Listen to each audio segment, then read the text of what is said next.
दशरथ महाराज आज पुत्र नहीं गुरु का स्मरण हुआ। प्रेमियों, गुरु कोई शरीर नहीं होता, गुरु कोई भगवान नहीं होता, हमारी भावना उसको भगवान बनाती है। आज पाषाण की प्रतिमा दुकान में भी रखी है और उसी को लाके हम मंदिर में स्थापित कर देते हैं। दुकान में पूजा करने क्यों नहीं जाते? मंदिर में भगवान के स्वरूप की पूजा, श्रृंगार, भोग, आरती, प्रसाद सब कुछ हम क्यों करते हैं?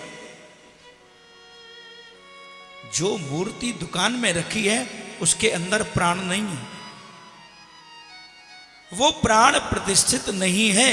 जो हमारे मंदिर में विराजमान है ठाकुर, वो प्राण प्रतिष्ठित हैं, उनके अंदर जीव है, वो सजीव है और वो निर्जीव है। तो वहां पूजा नहीं होती। सजीव होने के बाद, उनकी प्राण प्रतिष्ठा होने के बाद पूजा होती है।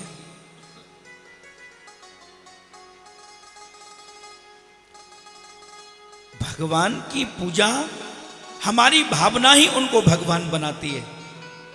विश्वासम फलदायकम, आपका भरोसा विश्वास हम में है, आप हमको जो मर्जी कह लो, कुछ भी मान लो, और तुम्हारे अंदर भावना नहीं है। हम लाख कहते रहे जी हम इतने बड़े महाराज हैं, हम फलाने, हम देखें, हम ये वो, कहते रहो, क्या होता है? कुछ नहीं होता, हम हो ही नहीं सकते, कभी नहीं हो सकते। और अगर तुम्हारी भावना है तो मेरे कृष्ण प्रेमियों, दिन रात कथाएं सुनते हो, भावना का ही फल था जो नरसिंह भगवान एक खम्भे में से निकल पड़े। विश्वास ही तो था।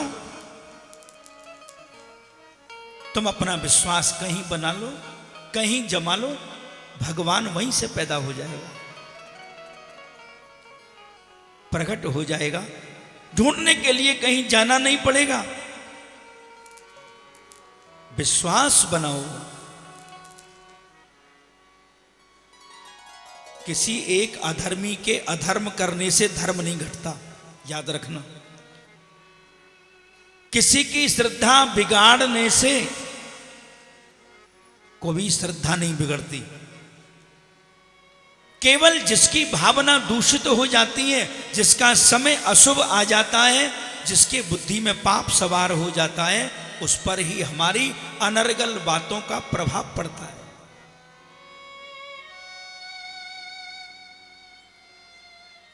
मीरा से किसी ने कम कहा,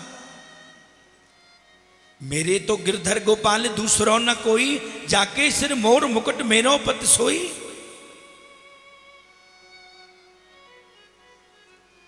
माई मैंने गिरधर लीना मोल, कोई कहे सस्ता कोई कहे महंगा, मैंने लिया तराजू तोल। कोई कहे मोटा कोई कहे पतला, मैंने लिया भजनता ढोल। माई मैंने गिरधर लीना मोल। ले लिया तो ले लिया। दशरथ महाराज को आज विश्वास अटूट, श्रद्धा अपने गुरु के अंदर है। कृष्ण प्रेमियों, गुरु शरीर नहीं है, गुरु आत्मा होती है। जो हमें मार्गदर्शन कराए वही गुरु है। ये तो एक नियम शास्त्र परंपरा है। भगवान भी आए तो उनको भी गुरु धारण करना पड़ता है। अपने बड़े, अपने बुजुर्ग, सम्माननीय व्यक्ति, सतमार्ग पर चलाने वाले, धर्म उपदेश करने वाले, ये सब गुरु की श्रेणी में आते हैं। पहले गुरु माँ, पिता, शिक्षा पढ़ाने वाला शिक्षक, सब गुरु होते हैं।